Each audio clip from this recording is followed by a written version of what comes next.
Market Movers pekan pertama bulan Oktober 2020. Kenaikan penyebaran COVID-19 di dunia masih menjadi kekhawatiran pasar keuangan pekan ini.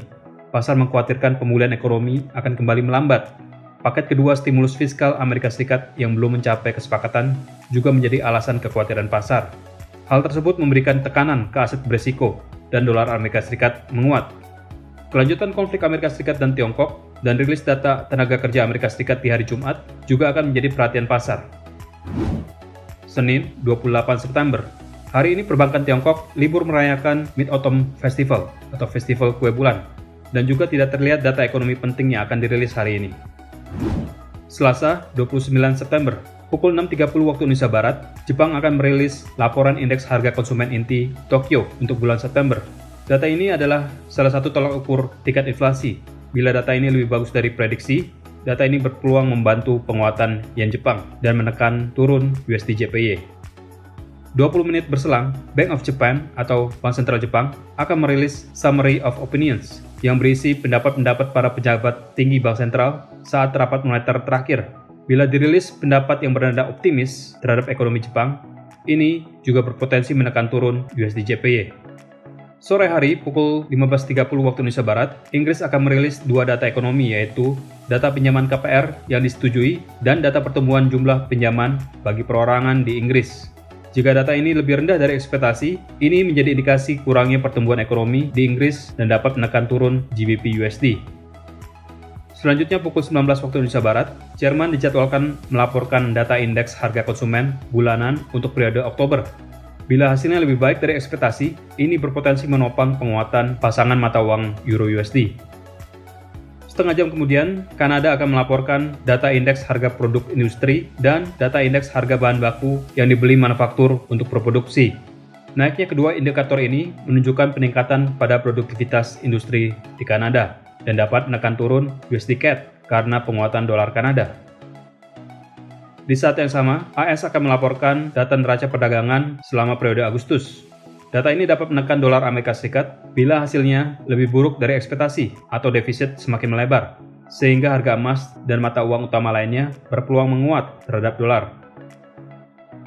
Pukul 21 waktu Indonesia Barat, laporan tingkat kepercayaan konsumen Amerika Serikat untuk periode September yang disusun oleh Conference Board akan berpotensi menekan harga emas bila hasilnya lebih baik dari ekspektasi. Rabu, 30 September, pukul 6.50 waktu Indonesia Barat, Jepang akan merilis laporan produksi industri untuk periode September dan penjualan retail tahunan untuk bulan Agustus. Bila kedua data ini hasilnya lebih buruk dari periode sebelumnya, ini berpotensi menopang kenaikan USD JPY karena pelemahan yen. Pukul 8 waktu Indonesia Barat, Tiongkok akan merilis laporan survei indeks aktivitas manufaktur dan non-manufaktur untuk bulan September. Bila hasilnya lebih baik dari ekspektasi, ini berpeluang menopang penguatan mata uang Australia karena Tiongkok merupakan partner dagang terbesar Australia. 30 menit berselang, laporan pertumbuhan jumlah persetujuan pendirian bangunan untuk periode Agustus di Australia akan dirilis, dan ini berpotensi menopang kenaikan Aussie USD bila hasilnya lebih tinggi dari ekspektasi. Kemudian pukul 8.45 waktu Indonesia Barat, laporan indeks manufaktur Tiongkok versi Caixin untuk bulan September akan dirilis. Data ini mungkin tidak terlalu mempengaruhi pasar bila hasilnya tidak berbeda jauh dengan versi pemerintah yang dirilis di hari yang sama.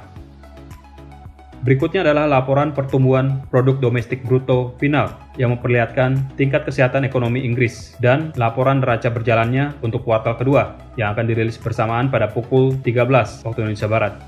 Data-data ini berpotensi membantu penguatan GBP USD bila hasilnya lebih baik dari ekspektasi. Selanjutnya, Jerman akan mengumumkan perubahan tingkat pengangguran untuk periode September. Bila hasilnya lebih rendah dari ekspektasi, yang artinya lebih bagus, ini berpeluang membantu penguatan mata uang Euro-USD. Pukul 16 waktu Indonesia Barat, laporan estimasi indeks harga konsumen zona Euro, yang juga merupakan salah satu data inflasi untuk periode September, berpeluang melanjutkan penguatan Euro-USD bila hasilnya lebih baik dari ekspektasi.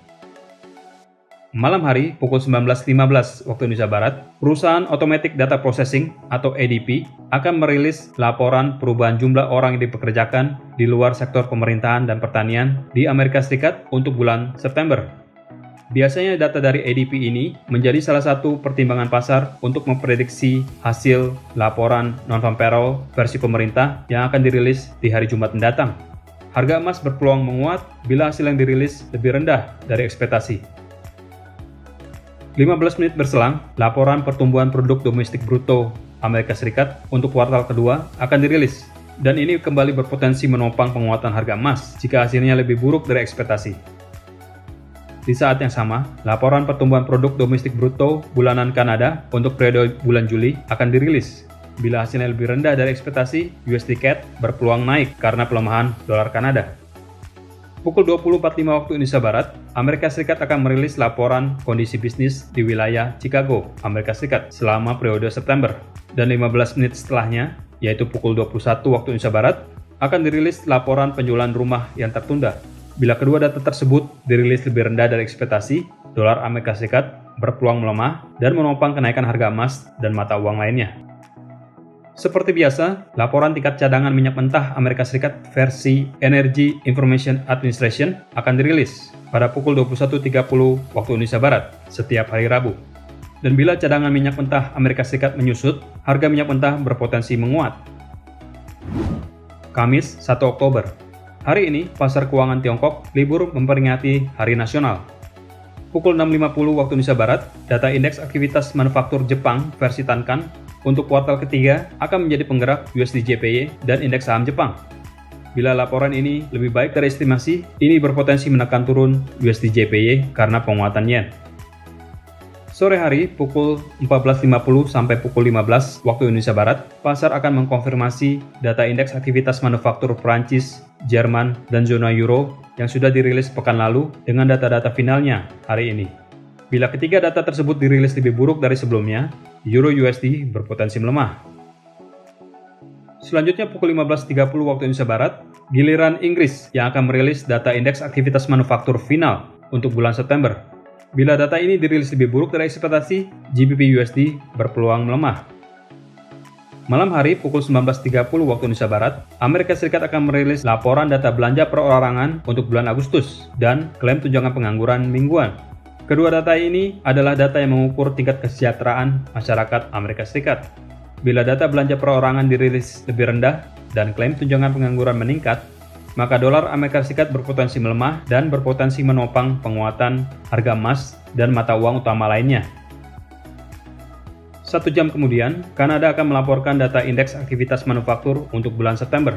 Mata uang dolar Kanada berpotensi melemah bila hasilnya lebih buruk dari ekspektasi, sehingga USD CAD dapat menguat. Tepat pukul 21 waktu Indonesia Barat, giliran Amerika Serikat yang akan melaporkan data indeks aktivitas manufaktur untuk bulan September. Bila rilis data ini lebih buruk dari ekspektasi, berarti ada indikasi pemulihan ekonomi Amerika Serikat melambat, sehingga harga emas berpotensi menguat seiring melemahnya dolar Amerika Serikat. Jumat 2 Oktober. Hari ini pasar keuangan Tiongkok juga masih libur memperingati Hari Nasional. Pukul 8.30 waktu Indonesia Barat, Australia akan merilis data penjualan retail bulanan untuk periode Agustus. Bila hasilnya lebih baik dari ekspektasi, AUD USD berpotensi menguat.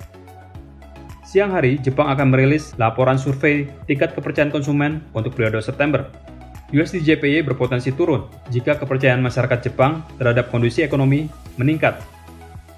Selanjutnya, Spanyol akan merilis data perubahan jumlah pengangguran untuk bulan September pada pukul 14 waktu Indonesia Barat. Bila hasilnya lebih tinggi dari ekspektasi, yang artinya jumlah pengangguran meningkat, mata uang euro berpotensi melemah dan menekan turun euro USD.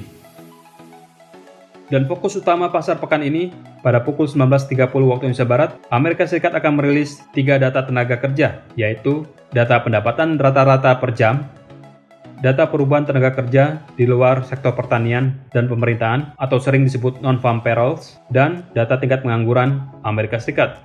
Ketiganya untuk periode September. Bila rilis data menunjukkan pemburukan, ini mengindikasikan pemulihan ekonomi Amerika Serikat tertahan, sehingga harga emas dan mata uang utama lainnya berpotensi menguat terhadap dolar Amerika Serikat. Pukul 21 waktu Indonesia Barat, laporan survei kepercayaan konsumen Amerika Serikat terhadap kondisi ekonomi dari University of Michigan untuk periode September dan laporan pesanan produk pabrik di Amerika Serikat untuk periode Agustus akan dirilis. Harga emas berpotensi berlanjut menguat bila rilis kedua data ini lebih buruk dari ekspektasi. Berikut adalah jadwal market movers yang lebih lengkap untuk Anda perhatikan agar Anda tidak kehilangan kesempatan.